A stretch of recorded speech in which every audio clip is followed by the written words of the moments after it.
Okay, you can even make a feeder, a hopper, what do you call this?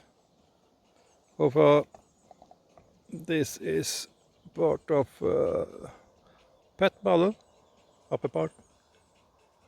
Just make a hole in it.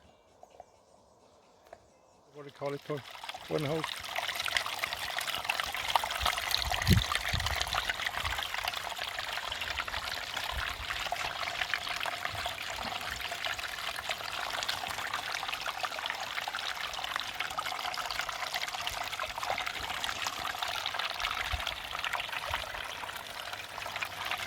There you go. Oops.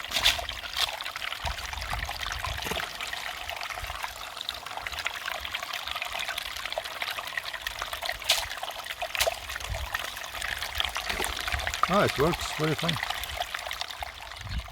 So you can build up your mini sluice almost anywhere. In this case I use flower sticks.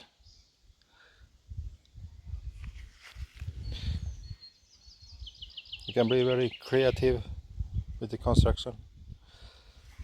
How you want it. It's very nice.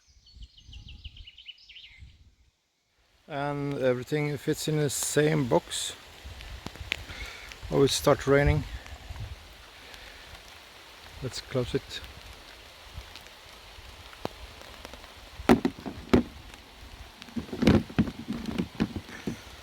So, okay, time to go inside.